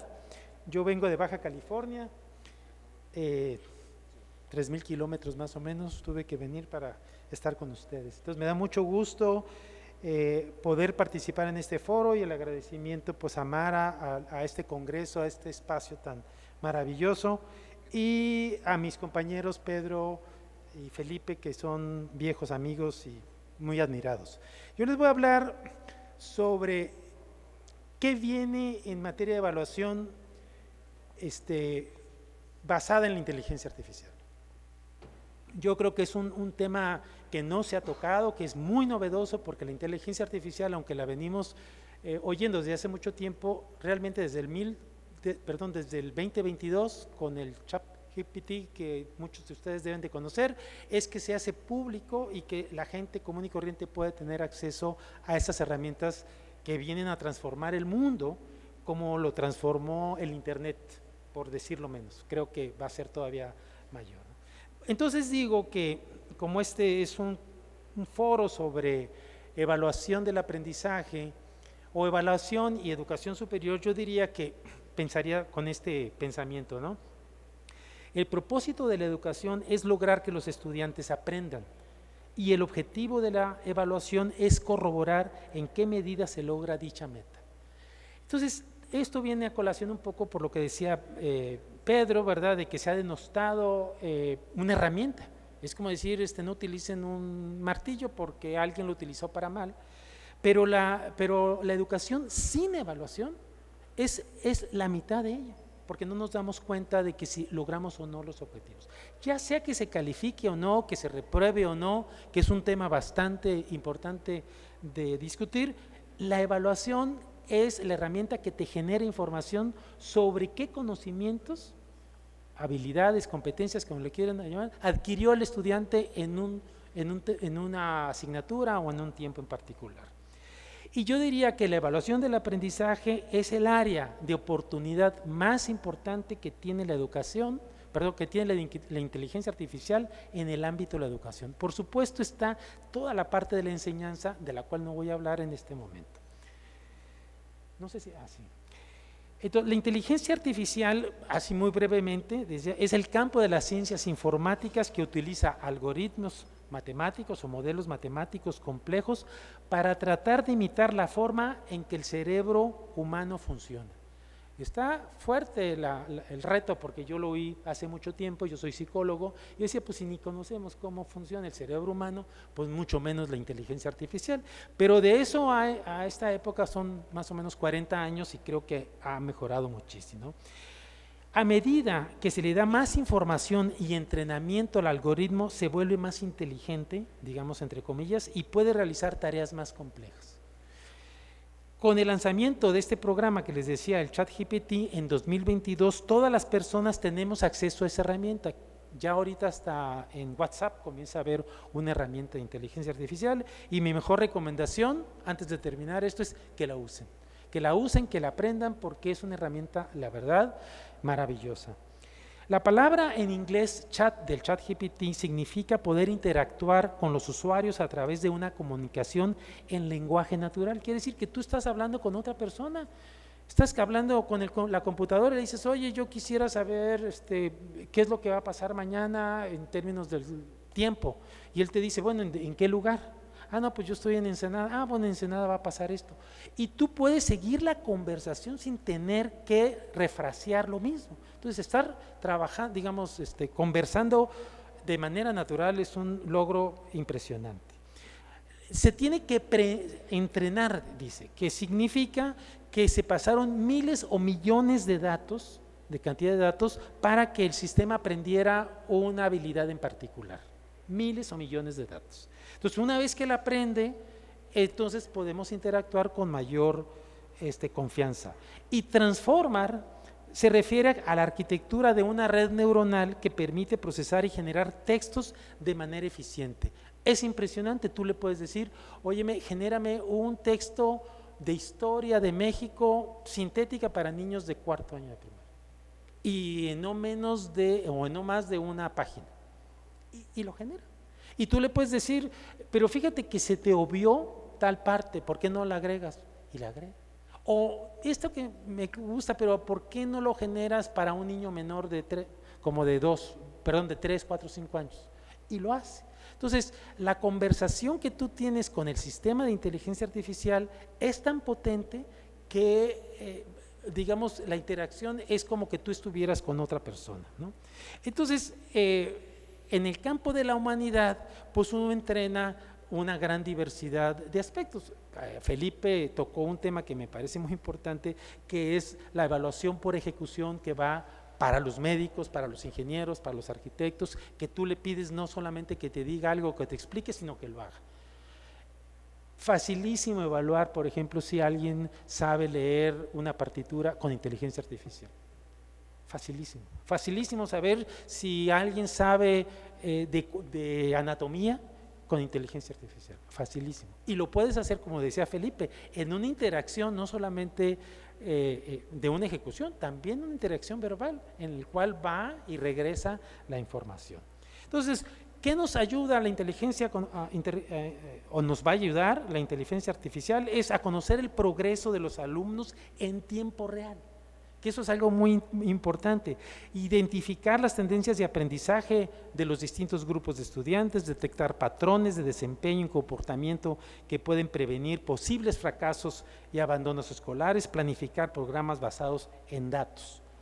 La inteligencia artificial impactará en la evaluación del aprendizaje, tanto en lo individual, como lo dijo Felipe, en el nivel de salón de clases, como en grandes grupos de estudiantes a nivel institucional, estatal o nacional. Y por ejemplo, hablando del examen médico de residencia, se puede mejorar infinitamente, porque entonces ya puedes poner a interactuar al médico, al futuro médico, a, por ejemplo, tratar a un paciente con un modelo que se genera para eso, ¿no? Entonces ya no va a ser una certificación basada en opción múltiple o en casos pequeños, sino en lo que llama Felipe, que lo hace muy bien, lo llama en la evaluación auténtica. Y la evaluación auténtica se define como aquella que se parece más a la realidad. Eso es lo que es la evaluación auténtica, ¿no? Ahora, la evaluación del aprendizaje es muy diversificado, como yo decía, que se aplica a muchos aspectos de la educación, o sea, a la práctica docente, al aprendizaje del estudiante, al currículum, a las instituciones, al sistema educativo en su conjunto. Entonces, evaluación es mucho más que la evaluación en el aula, pero yo me voy a concentrar más que en todo ahora en la evaluación en el aula y en el mejor de los casos en la evaluación para la certificación de competencias profesionales, ¿no? ¿Qué necesitamos? O sea, ¿por qué es importante la evaluación del aprendizaje? Pues porque comprobamos el rendimiento académico de los estudiantes, nos permite proporcionar retroalimentación al estudiante de su logro escolar y dónde están las áreas de oportunidad, pero también porque certifica conocimientos adquiridos o competencias adquiridas, ¿no? La evaluación del aprendizaje se puede clasificar, lo decía Felipe muy bien, informativa dentro del salón de clases, como sumativa al final de esta o en un proceso como el de la certificación. Yo me voy a ir muy corto porque quisiera más preguntas que nada, pero la evaluación del aprendizaje asistida por computadora inicia más o menos en los años cuando empiezan las computadoras personales, piensen fines de los 80, entre los años 80. Y a pesar de que la evaluación por computadora sin inteligencia artificial tiene más de 40 años, es muy poco lo que uno ve que las universidades utilizan evaluaciones del aprendizaje basadas o apoyadas, vamos a decir, con los medios digitales. Seguimos utilizando el lápiz y papel, seguimos utilizando la opción múltiple, seguimos utilizando las respuestas cortas. Y alguien me decía, ¿y por qué es importante utilizar la evaluación del aprendizaje por medios computacionales? Le dijo, por la misma razón que uno ya no utiliza máquinas de escribir. Hacen la misma función los procesadores de palabras, pero ¿de qué manera? Puedes incorporar imágenes, audios, videos, puedes hacer 1000 cosas. La evaluación del aprendizaje por medios computacionales sería como una etapa previa a la evaluación del aprendizaje con herramientas de inteligencia artificial. Pero ahorita se pueden juntar perfectamente las dos y podemos hacer algo maravilloso en las universidades, no tanto en la educación básica, porque los profesores no tienen las mejores condiciones como son en las universidades, por ejemplo, para usar computadoras.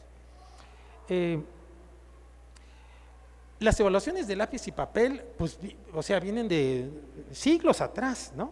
Pero las seguimos utilizando. O sea, es increíble que en materia de evaluación, como que el mundo se ha quedado estático, a pesar de que no lo es, ¿no? Las evaluaciones de gran escala requieren de una manera de calificar automáticamente a cientos o miles de estudiantes, que usualmente se hace con lectores ópticos. Los lectores ópticos son de 1933 o 35, es decir, casi 100 años y estamos usando las mismas tecnologías de antes, ¿no? Sin embargo, las computadoras personales permitieron por primera vez administrar y calificar exámenes digitalmente, tanto digamos presencialmente como a distancia. Ahora con la pandemia pues se volvieron muy utilizadas, ¿verdad? Y por primera vez porque la pandemia obligó a que el sistema educativo se reinventara, bien o mal, pero se tuvo que reinventar porque tenía que llevar instrucción a los hogares y de alguna manera, en algunos casos, se tuvo que también hacer evaluaciones. Por ejemplo, para evaluar el ingreso a una universidad, pues en muchas universidades los estudiantes vienen localmente, pero con la pandemia muchas universidades dijeron no quiero eso porque no quiero contagios y por lo tanto lo hicieron con todas las deficiencias y limitaciones que tiene, se hicieron evaluaciones en línea. Las evaluaciones en línea son una gran caja de resonancia y de oportunidad para la inteligencia artificial, porque cuando tú estás en línea tienes toda la información disponible en tiempo real. Entonces el estudiante está interactuando con una evaluación, con la resolución de un problema y en el mismo momento está, digamos, en los sistemas evaluando la ejecución de los estudiantes. E inmediatamente puedes darle retroalimentación al estudiante de lo que hizo bien y de lo que hizo mal, lo cual es, para propósitos de la enseñanza, una cosa maravillosa. Las evaluaciones por computadora permiten el uso de una gran variedad de herramientas, como los decía, como son imágenes, diagramas, fotografías, videos, sonido, todo lo que ustedes quieran. También la evaluación por computadora permite que las respuestas se califiquen de manera inmediata, como lo decía, y que se generen reportes de forma automática. Haces una evaluación e inmediatamente el estudiante termina y ya tiene su reporte. En un segundo. No necesita, ¿por qué? Porque la evaluación por computadora permite hacer eso. La evaluación de lápiz y papel, en el mejor de los casos, pues a lo mejor después de que se haga la corrección o la calificación, y puede ser a lo mejor en 3, 4, 5 días, una semana, o a lo mejor hasta en 3 meses, que te devuelvan esa información. Pero cuando se trata de evaluación por computadora, la información la tienes inmediatamente. Y no solamente eso, sino tienes toda la información para poderla explorar junta con las de otros estudiantes y saber dónde andan bien y dónde andan mal los estudiantes en cualquier carrera o para cualquier propósito que se hizo. También permite el uso de las evaluaciones auténticas, como ya les dije, y la tecnología. Hay una tecnología muy nueva que casi no se conoce aquí, que se llaman generadores automáticos de exámenes. Y esa es una tecnología que no es basada en inteligencia artificial, pero que ahora la va a incorporar, que lo que hace es que en lugar de elaborar una prueba, un examen o una evaluación, te genera un sistema que te puede crear miles de preguntas similares sobre un tema en particular. Y si tú tienes una prueba de 180 contenidos o 200 contenidos, pues lo puedes multiplicar por 100 o por 1000 y tienes la variedad infinita de versiones, vamos a decir, de exámenes equivalentes que te permiten no desgastarse el examen por alguna ocasión que se haya aplicado, por ejemplo, en un examen de admisión, lo cual es muy importante. Usos ahora sí, de la inteligencia artificial para evaluar el aprendizaje. Yo encontré, hay muchos usos, pero encontré 3 que quiero compartirles rápidamente. Primero, monitorear el progreso de los estudiantes y darles retroalimentación, que es la evaluación en el aula. Si tú tienes una computadora o 2 computadoras dentro del aula o un laboratorio, el estudiante puede ser evaluado y retroalimentado inmediatamente con ello. Cambiar el modelo de evaluación tradicional por uno más moderno y dinámico. Seguimos con, digamos, con evaluaciones anquilosadas, no son dinámicas. Felipe lo decía muy bien, decía, cuando tú puedas interactuar con alguien y puedas preguntarle, a ver, ¿por qué me estás diciendo esto? ¿O por qué estás utilizando este tratamiento? O le puedes adicionar mayor información, es cuando tú puedes hacer una evaluación dinámica, moderna y con el uso de todas las herramientas que da, digamos, la tecnología digital. Y también otra tercera parte, digamos, otro grupo de investigaciones se han centrado en normar el uso de la inteligencia artificial dentro de las universidades. ¿Por qué?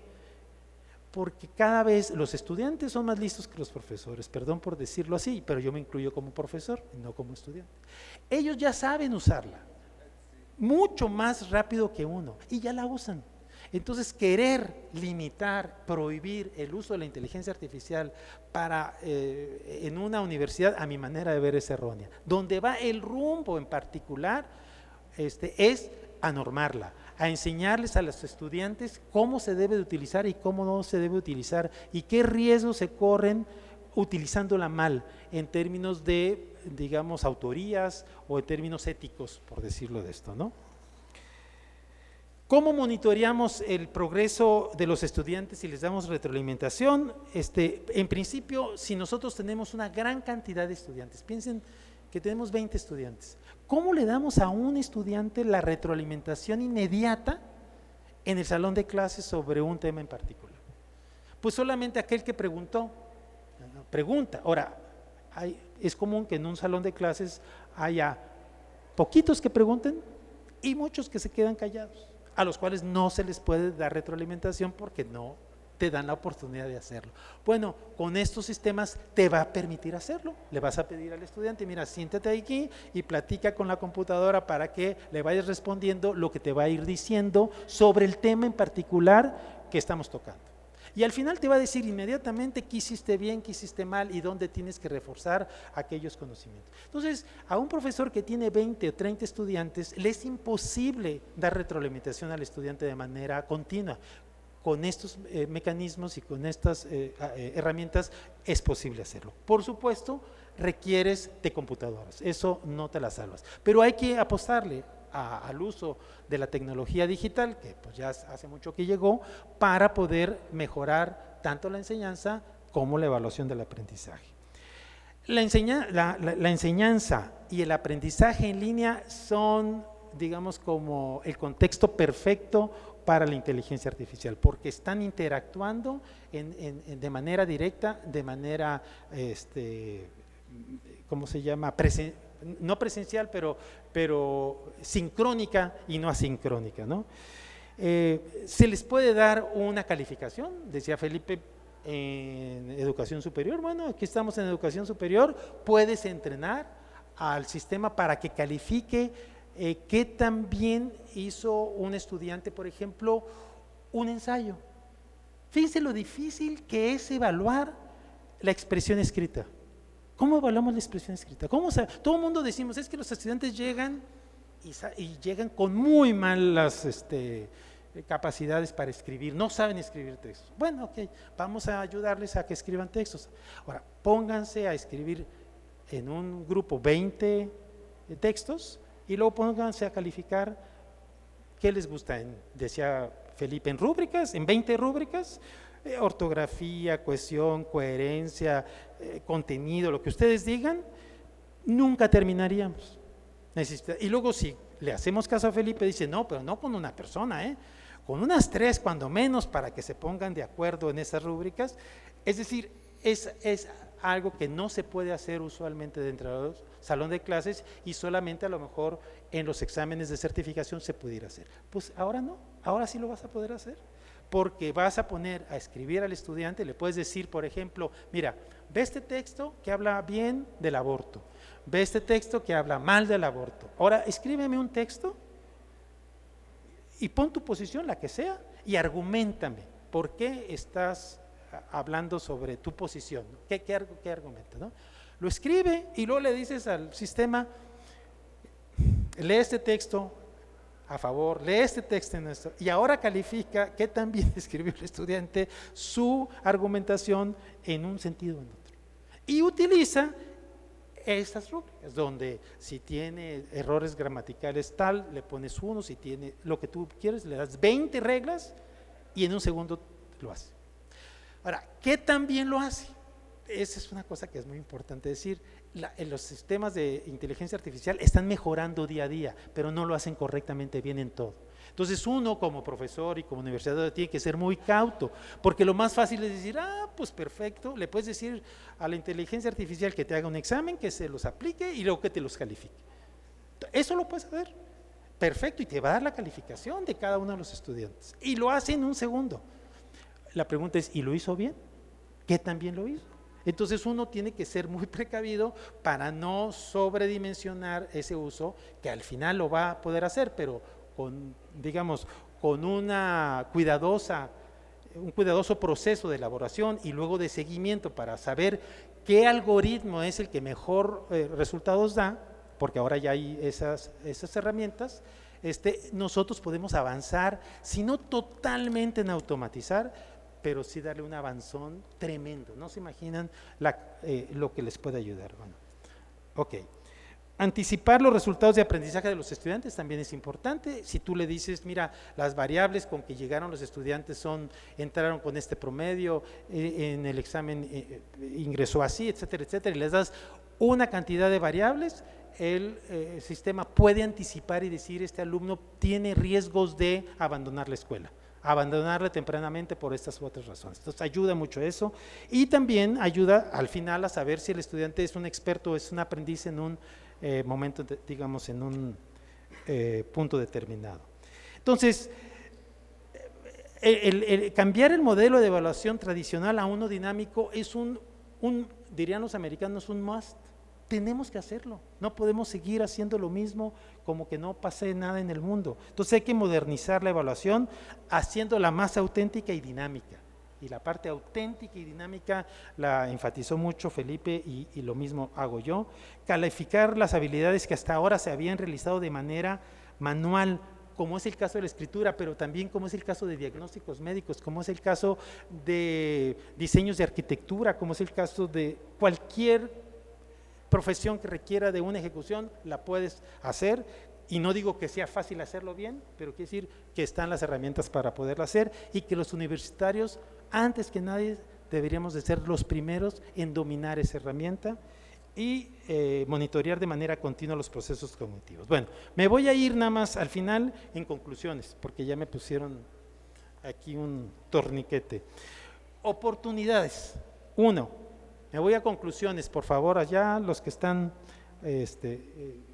conclusiones, exactamente. Modernizar la manera de evaluar el aprendizaje con evaluaciones auténticas, dinámicas y personalizadas, que no había tocado lo de personalizado. Personalizado quiere decir que el sistema sabe más o menos en qué nivel va cada estudiante y le pone una evaluación para ese nivel de aprendizajes.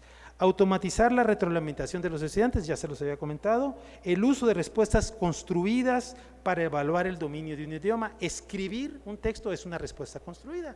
O despejar una ecuación, no seleccionarla, despejarla o resolverla, es una respuesta construida.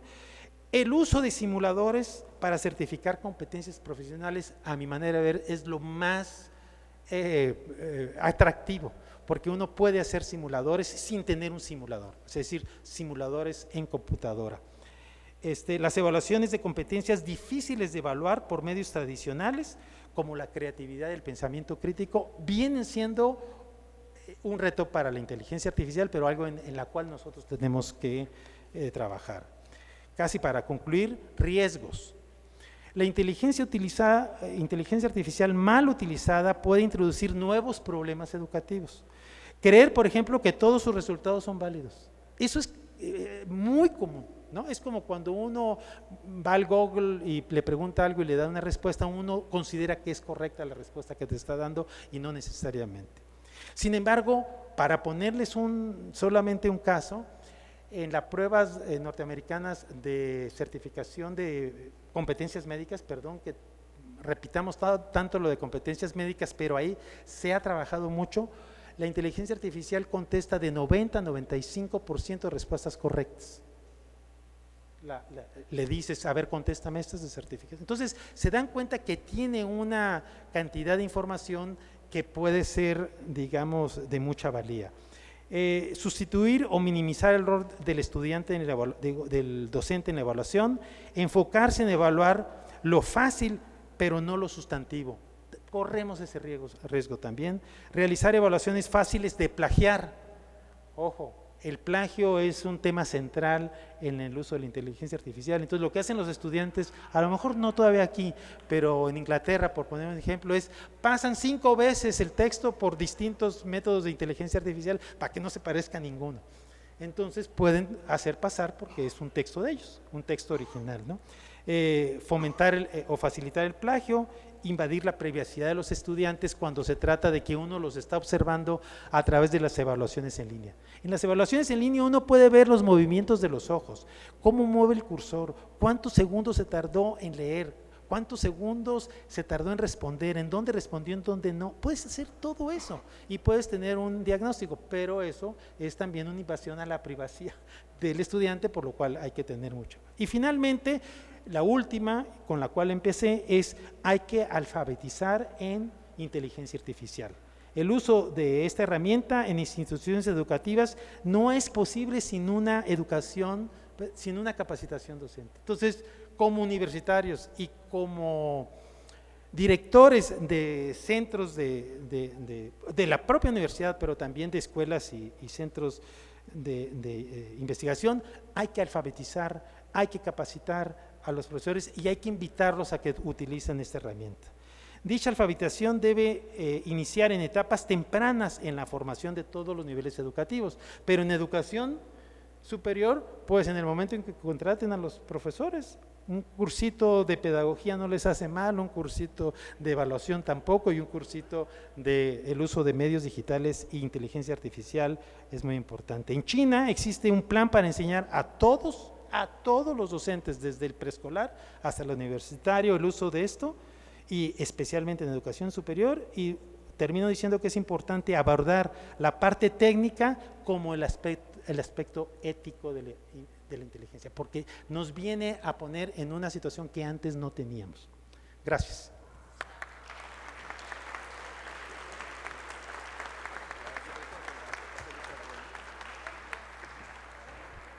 Muchas gracias, doctor. Ahora le cedo el uso de la voz al diputado Enrique Velázquez para poder cerrar el evento. Gracias. Muy buenas tardes a todas y a todos. Primero agradecer a Mara la gentileza de que a pesar de que tuve un retraso porque estuvimos evaluando a los aspirantes, en una entrevista a los aspirantes a magistrados de la Sala Superior del Tribunal de Justicia Administrativa, y se nos cruzó, Mara, no teníamos previsto eso, y bueno, pues me tocó estar ahí, pero agradecerle a Mara porque primero lo dijimos en el foro anterior, tenemos que hablar de educación y de la evaluación de la educación cuantas veces sea necesario. ¿Hasta cuándo? Hasta que este país cambie, hasta que este país tenga mejores resultados. Y yo creo que siempre tenemos que buscar, y me parece tan interesante lo que yo alcancé a escuchar acerca de la evaluación. Primero, Mara ya me había dicho que aquí tenemos a la creme de la creme, dice ella, ¿no? En temas de evaluación, y creo que sí, tiene razón. Y pues si algo no se evalúa, pues es difícil que lo podamos medir y sobre todo poder dar resultados. Y los resultados, ¿cuáles son? Pues sí queremos que alguien sepa hacer una operación de corazón abierto, ¿verdad? Eso sí queremos.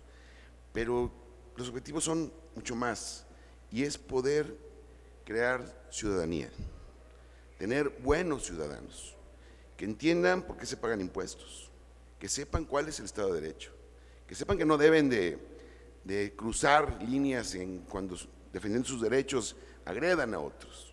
Hay muchas evaluaciones que tenemos que hacer. O sea, la educación es todo un concepto general. Yo digo que incluso la educación es el plan de seguridad nacional más importante, porque lo decía el doctor Felipe, que si reprobamos gente, pues ya sabemos a dónde vamos.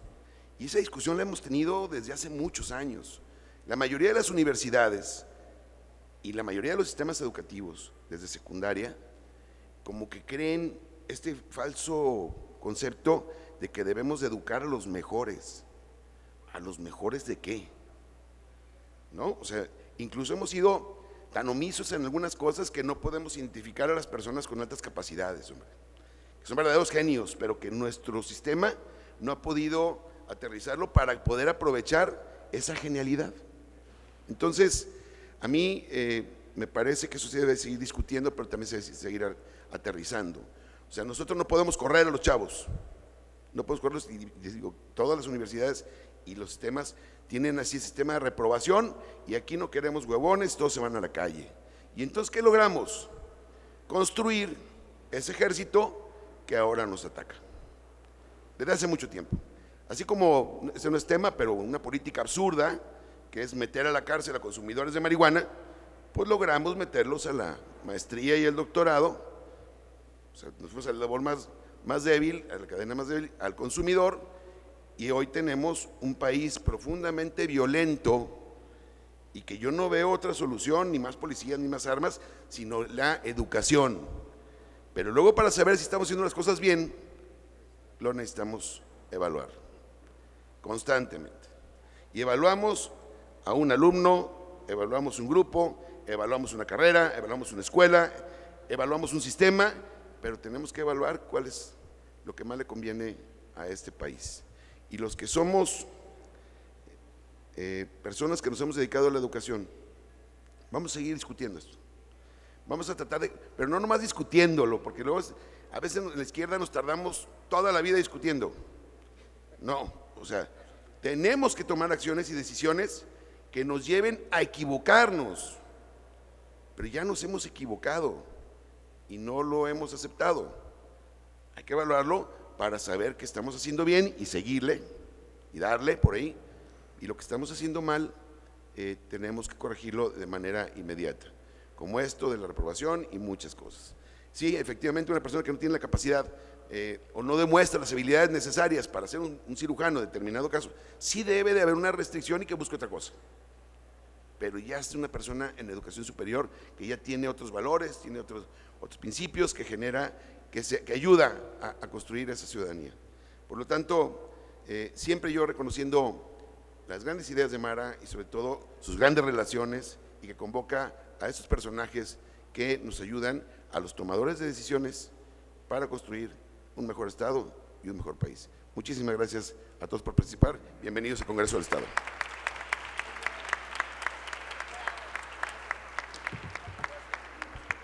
Gracias, diputado. Bueno, para poder finalizar este foro, nos gustaría otorgar una serie de reconocimientos a nuestros ponentes. Me voy a permitir leerlos y a continuación los entregamos. La 63ª legislatura del Congreso del Estado de Jalisco otorga el presente reconocimiento a Dr. Pedro Alejandro Flores Crespo por su valiosa participación como ponente en el tema Evaluación, Bien Común y Calidad Universitaria en el Foro de Evaluación de la Educación Media Superior, Guadalajara, Jalisco, al 22 de agosto de 2024. Firman la diputada Mara Robles y el diputado Enrique Velázquez.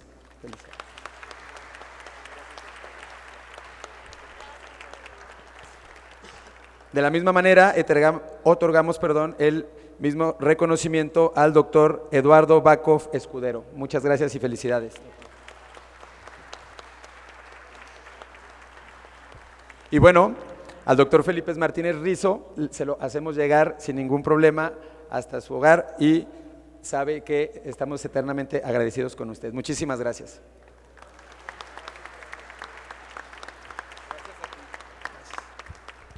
Bueno, pues prácticamente el día de hoy queremos agradecerle a todos los que nos acompañaron, a todas y todos los que están el día de hoy y bueno, este foro prácticamente se da por clausurado el día de hoy. Muchísimas gracias y que estén bien. Hasta luego.